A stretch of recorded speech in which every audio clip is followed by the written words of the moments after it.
It started on a foggy autumn morning in the small town of Brookhaven, Ohio, the kind of place where the loudest sound at night was a dog barking in the distance, and where everyone knew everyone's name. The kind of place where nothing bad was ever supposed to happen. 8-year-old Ryan Caldwell vanished on October 14, 2009. He was last seen walking home from school, a 3-block stretch that should have taken him less than 10 minutes. His mother, Laura, had left work early that day to surprise him with his favorite dinner, macaroni and cheese with crushed potato chips on top. But when she got home, his backpack was by the front steps. And Ryan was nowhere to be found. That's how the nightmare began. Neighbors joined the search. Police combed through the woods, the nearby quarry, every empty lot in town. Volunteers taped missing posters to every lamppost. It became the kind of story that made national news for a week, the bright-eyed boy with the gap-toothed smile, whose disappearance made even the toughest detectives stay up at night. But as the weeks turned to months, hope began to fade. There were no clues, no witnesses, no trace. It was as if Ryan had simply vanished. Laura never stopped searching. She kept his room exactly as it was, the toy cars lined up by the window, the dinosaur poster curling at the edges. Every year on his birthday, she baked a small cake and lit a candle, whispering to the empty room, "Happy birthday, baby. I'm still looking." For years, the case went cold. Until one day, 13 years later, in 2022, everything changed. It started with a phone call. A social worker in a small town outside Flagstaff, Arizona contacted the Brookhaven Police Department. She said a young man had come into her office, thin, nervous, wearing clothes that didn't quite fit. He said he didn't know his real name, but he thought he might have been abducted as a child. When the social worker asked for details, he said one word that froze her in place: Ryan. Authorities immediately reached out to Laura Caldwell, who at first thought it was some cruel mistake. After all, it had been over a decade. She had imagined this moment so many times, in dreams, in therapy sessions, in silent moments when she'd see a boy Ryan's age walking down the street. But this time, it was real. DNA testing confirmed it within 48 hours. The boy, now a 21-year-old man, was indeed Ryan Caldwell. The world went silent for a moment when the news broke.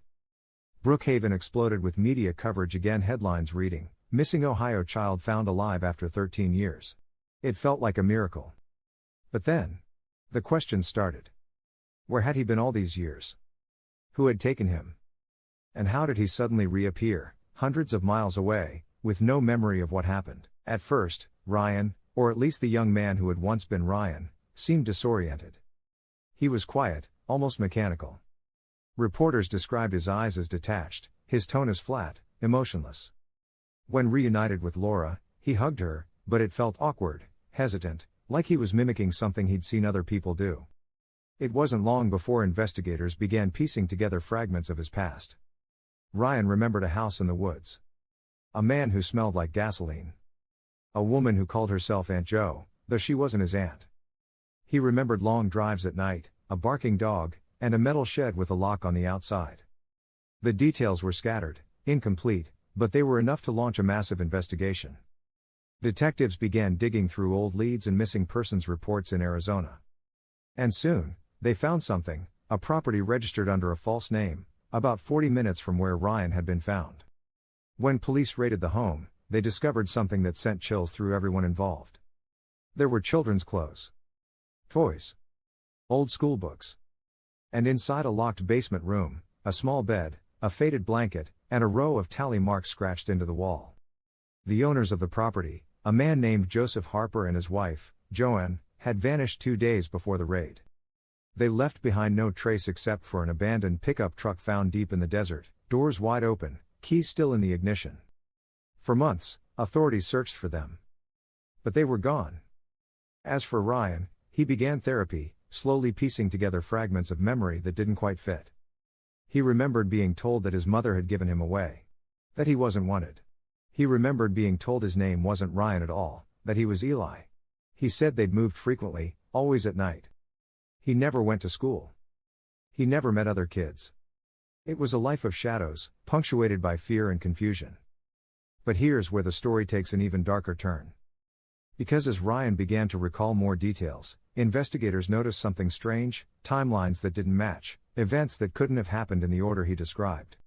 A year into his reintegration, Ryan began saying things that made no sense, things about Brookhaven that he couldn't possibly remember. He described landmarks that had been torn down before he was even born.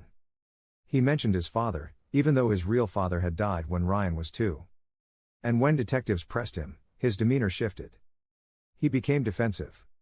Angry. He told them to stop digging. That's when one of the lead investigators, Detective Serena Hall, decided to look deeper. And what she found changed everything.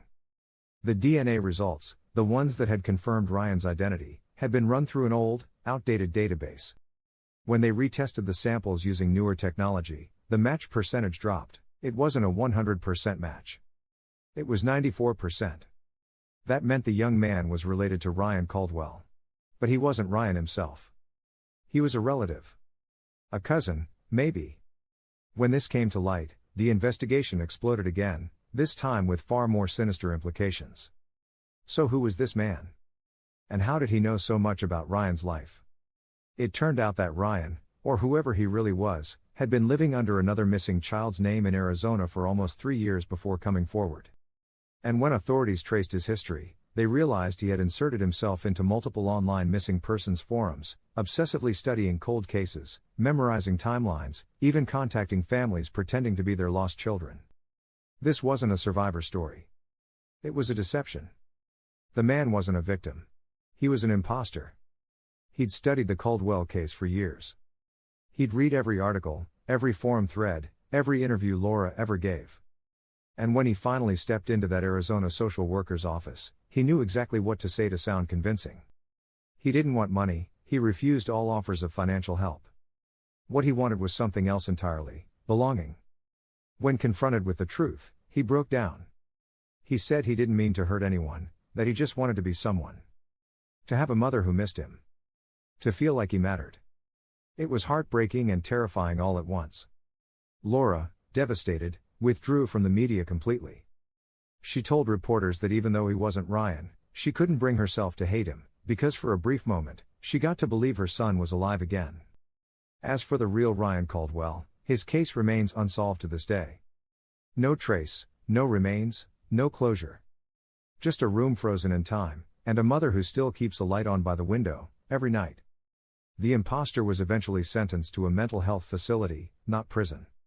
The judge said he was more lost than malicious, a victim of his own delusion. But for the people of Brookhaven, the story left scars. It blurred the line between hope and horror, between truth and illusion. Because in the end, the cruelest part wasn't that Ryan was gone. It was that someone walked into their grief. And wore it like a mask. And sometimes, that's the most haunting kind of crime, the one that doesn't take a life. But replaces it.